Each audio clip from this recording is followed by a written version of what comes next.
একজন রাজনৈতিক নেতার প্রধান চরিত্রের মধ্যে একটা জিনিস থাকা হচ্ছে, সেটা হচ্ছে তিনি যা বলেন তা করেন কিনা।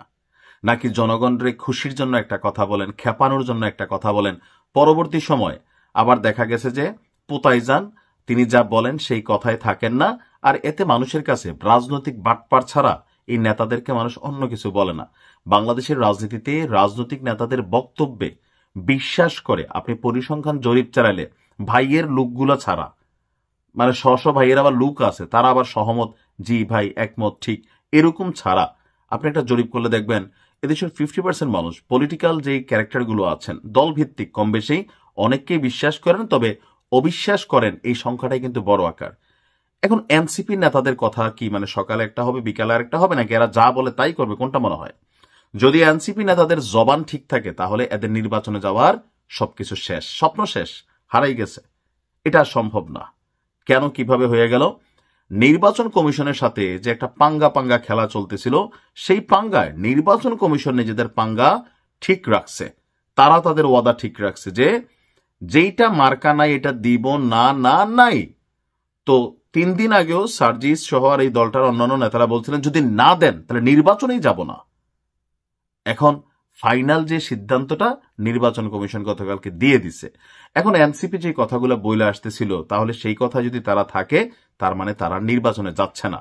কেউ কেউ বলতেছেন এই প্রতিক্রিয়া অতিরিক্ত শক্ত বা বাড়াবাড়ি অবস্থানের আরেকটা কারণ হচ্ছে নির্বাচনে গেলে দলটির ভরাডুবি হতে পারে, কারণ ছাত্র জনতার দল হিসাবে জুলাই আগস্ট পরবর্তী সময়ে এই যে রাকসু চাকসু ডাকসু জাকসু যে নির্বাচনগুলো হলো, এগুলাতে এই ছাত্রদের যে দল এনসিপির যেই লেজুর ভিত্তিক সংগঠন, এদের এত শোচনীয় পরাজয় হয়েছে যে আওয়ামী লীগও যদি এখনো ছাত্রলীগ দাঁড়াইতো 2-4টা সিট এদের থেকে বেশি পাইতো। তার মানে এদের জনপ্রিয়তা ছাত্রদের লেভেলে নাই হয়ে গেছে।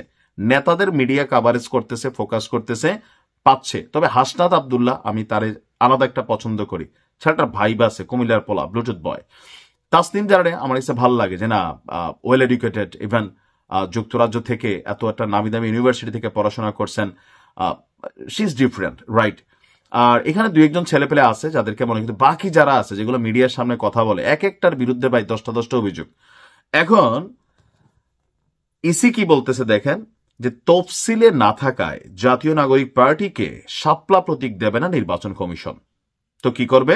নির্বাচন কমিশনের সিনিয়র সচিব আক্তার ভাই বলছেন স্ববিবেচনায়, অর্থাৎ নির্বাচন কমিশন নিজেরাই এদেরকে একটা প্রতীক দিয়ে দিবে। হইতে পারে সেটা বাইগন, বেগুন, হইতে পারে খাট, হইতে পারে আলমিরা। পোলাবেন আবার অনেক দুষ্ট, খাট দিলে ভালো হইব সারোয়ার তুষারের জন্য, হ্যাঁ, মানে অনেক দুষ্ট দুষ্ট কথাবার্তা বলে। এটা নিয়ে আবার ট্রলিং আছে। তো নির্বাচন কমিশন এখন তাদের যেটা মন চায় এটা একটা ধরাই দিবে। তো গতকালকে ভোট কেন্দ্রের চূড়ান্ত তালিকা প্রকাশের সময় তিনি বলছেন যে বিধিমালায় শাপলা না থাকায় এনসিপিকে শাপলা দেওয়ার সুযোগ নাই। নির্বাচন কমিশন নিজের একটা প্রতীক দিয়ে গণবিজ্ঞপ্তি জারি করবে। শাপলার প্রশ্নে এখনো নির্বাচন কমিশন তাদের আগের অবস্থানে আছেন। কমিশন এর মধ্যে অবস্থান জানিয়ে দিয়েছে। এখন পর্যন্ত এ বিষয়ে কোনো বিকল্প প্রস্তাব কমিশনের কাছে আসেনি। তো কমিশন আগের অবস্থায় আছে। এদিকে শাপলা না পেলে প্রতীক ইস্যুতে রাস্তায় নামবে আপনার এই এনসিপি। সার্জিস আলম বলছেন যে এটা আমরা বিভিন্ন আইন প্রণেতা, আইনজ্ঞ, আইন বিশেষজ্ঞদের সাথে কথা বলছি, তারা বলছে কোনো আইনগত বাধা নেই, কিন্তু নির্বাচন কমিশন দিচ্ছে না।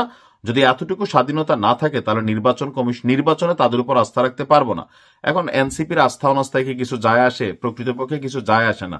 এনসিপির অভিযোগ নির্বাচন কমিশন বিএনপি পন্থী, কিছুটা জামাতপন্থী, তাদেরকে সাপোর্ট দিচ্ছে না। তো এনসিপি এটা নিয়ে নাকি সারা বাংলাদেশের মানুষকে রাস্তায় নামাবে, আবার নির্বাচন কমিশন ঘেরাও হইতে পারে। বাট নির্বাচন কমিশনার বলতেছে এগুলো পাত্তা দিই না, কোনো হুমকি দামকি বেশি দিলে পদত্যাগ করে ফেলবো। কিন্তু তিনি আবার আরেকটা অবস্থানে আছেন। তাহলে প্রশ্ন হচ্ছে, ভিডিওর প্রথমে যেটা বলছি, এনসিপি যেমন বলছে শাপলা না দিলে নির্বাচনে যাবে না, নাই, আসলে কি যাবে না? না যাবে। যদি সত্যি এদের কথার জবান থাকে তাহলে নির্বাচনে যাচ্ছে না, আবার কথা থেকে নড়ে আসলে যাবে। ভালো থাকুন।